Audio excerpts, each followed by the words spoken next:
Welcome to episode 4 of Liquid Velvet Literature with your host, the Midnight Mauler.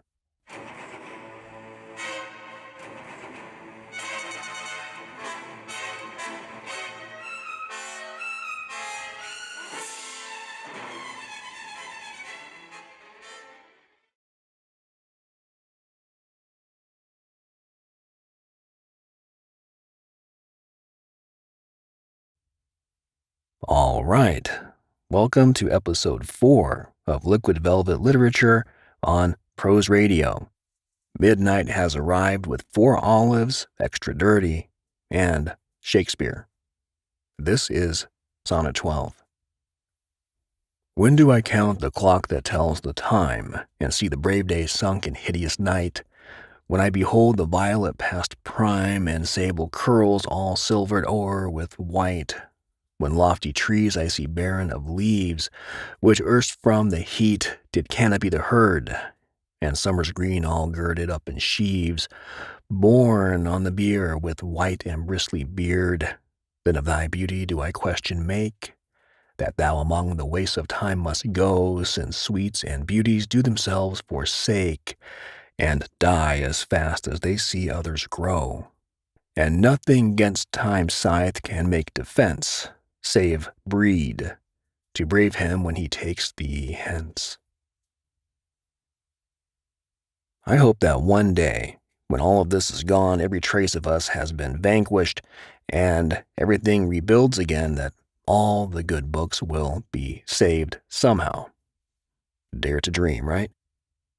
Okay, so on the spotlight page of prose, I found a couple of writers I wanted to read today, and the first one is AndyDrew, and this is called Eons of Warmth. It was the stars, I think. They're brighter in the winter, the skies are clearer. It's with their clarity found snippets of peace. At night my body shook, hard racks against the wood of the chair I slept in. The sharp stab of wood against bone was a common cause of bruising on my right shoulder. I never much liked the feel of cotton, yet in those days cotton is what I clung to.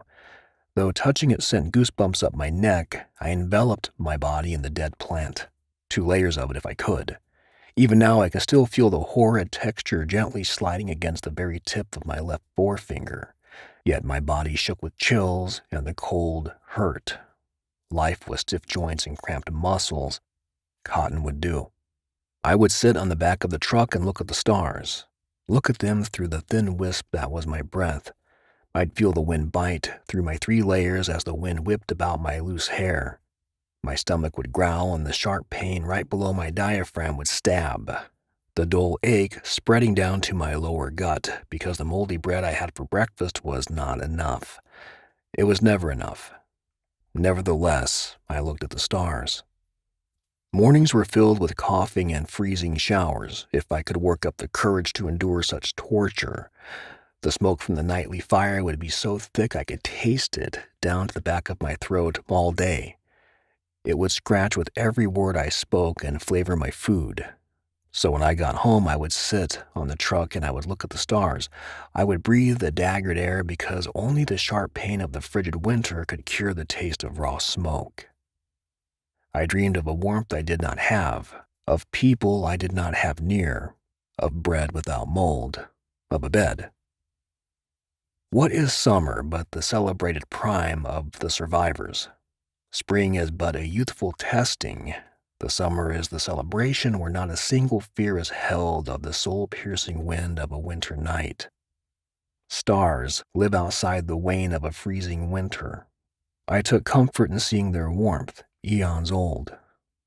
I dug deep down, seeking to find my own warmth to last the eons, and I found it. It's like the fires that I made that did last the whole night. Many did not. At the coldest point of the night the embers burned, not with brilliant fire, for those went out the fastest. No, with a dull glow and steadfastness. These days I work with people who never found that fire, and I only hope to spread the flame, spread the summer, to burn through one more winter. In the midst of winter, I finally found there was within me an invincible summer. And the reason that was ended with a line from Camus is because it was a challenge on prose by D. John, and the challenge was titled simply That Last Line. And it's ended now, but it's a really beautiful challenge. I'll link it so you can read it. What a great short piece that was. And in the same vein of winter, this is from a writer on prose with the handle Last, and it's called Winter's Light. And it says, please tell me about the light or lights of winter wherever you're at, natural daylight or the glow of lamps inside or lack thereof. I just want to know about the light. Great idea. And this is MClarice with Winter's Shy Light. Winter, it's got this kind of light. It's not loud like summer nor rich like fall. It's different. It's this shy light, peeking, barely there. Like a dream you're trying to remember, but it slips away. It's silver, kind of, like an old photo, painting everything quiet and still. And inside, right, there's this other light, the kind that pools around an old lamp all golden. It's cozy, makes shadows dance slow on the walls like they got nowhere to be. In that glow, everything feels like a memory, whispering stories, warming your hands. There's something about it being so rare. Makes you appreciate it more. You pay attention 'cause it's not shouting, it's whispering. Makes you look closer, listen harder. In the heart of winter, light's like a rare visitor, leaves footprints in your mind. It's this quiet, steady thing, reminding you that even when it's cold, there's this little glow, just enough to light your way.